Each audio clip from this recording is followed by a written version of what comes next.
वैद्यकीय, सामाजिक, सांस्कृतिक क्षेत्रात विविध उपक्रम राबवणाऱ्या पुण्यातील सुप्रसिद्ध भोई प्रतिष्ठानच्या वतीने दरवर्षीप्रमाणे यंदा सुद्धा विशेष मुलांसाठी रंग बरसे 2025 हा रंग महोत्सव आयोजित करण्यात आला आहे।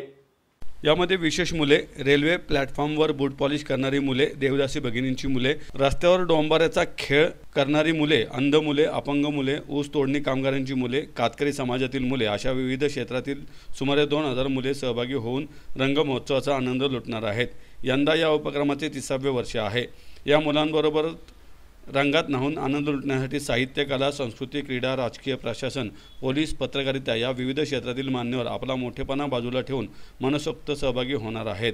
धुलिवंदन 14 मार्च रोजी सकाळी 9 ते 12 या वेळात टिळक आयुर्वेद महाविद्यालय मैदान, हॉटेल शांताई समोर रास्तापेठ या ठिकाणी हा कार्यक्रम संपन्न होणार असल्याची माहिती भोई प्रतिष्ठानचे संस्थापक अध्यक्ष डॉक्टर मिलिंद भोई यांनी पत्रकार परिषदेत दिली। या महोत्सवात पर्यावरणपूरक नैसर्गिक रंगांचा वापर करण्यात येणार आहे। मुलांसाठी नाश्ता, स्नेहभोजन, जादूचे खेळ, सांस्कृतिक कार्यक्रम असे भरगच्च मनोरंजनाचे कार्यक्रम असणार आहे।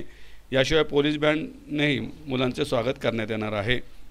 मुस्लिम बांधवांच्या वतीने या चिमुकल्यांसाठी खास शिरखुर्मा ठेवण्यात आला आहे। 14 मार्चला सकाळी 9 ते 12 या वेळेमध्ये धुलिवंदनच्या दिवशी भोई प्रतिष्ठानच्या वतीने दरवर्षीप्रमाणे रंग बरसे 2025 हा रंग महोत्सव आपण आयोजित करत आहोत। याच्यामध्ये विशेष मुले, ऊस तोडणी कामगारांची मुले, देवदासी भगिनींची मुलं असतील, रेल्वे प्लॅटफॉर्मवर बूट पॉलिश करणारी मुलं असतील किंवा रस्त्यावर डोंबाऱ्याचा खेळ करणारी मुलं असतील, अशी विशेष मुलं, कातकरी समाजाची मुलं ही दरवर्षीप्रमाणे येणार आहेत आणि रंगाचा आनंद लुटणार आहोत। आपल्या संस्कृतीमध्ये रंग महोत्सवाला फार मोठं महत्त्व आहे।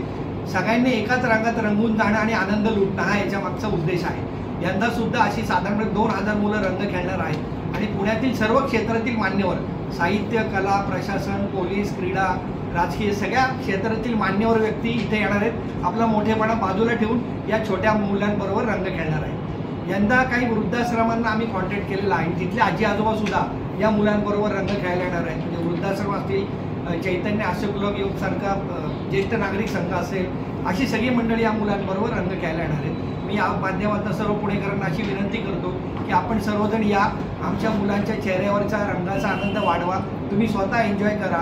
तो आनंद जो आहे, ती सकारात्मक ऊर्जा जी आहे, तुम्हाला वर्षभर काम करण्यासाठी उपयोगी पडेल असा मला विश्वास आहे। 30वं वर्ष आहे, म्हणजे कोविडची 4 वर्ष सोडली तर याच्यामध्ये खंड पडलेला नाही। 1995 साली हा उपक्रम आपण सुरू केला आहे। दरवर्षीप्रमाणे मुलांची संख्या वाढत गेली। यंदा 2200 मुलं रंग खेळतात। यंदा 2 वैशिष्ट्य आहेत की आम्ही काही वृद्धाश्रमातील आजी आजोबांना इन्व्हाइट केले। ज्या आजी आजोबांची मुलं त्यांना सांभाळत नाही, ते वृद्धाश्रमात आहेत, त्यांना आम्ही इन्व्हाइट केले आणि ती मुलं त्यांच्या या नातवंडांबरोबर रंग खेळणार आहेत। हा एक वेगळा प्रकल्प आम्ही केलेला आहे।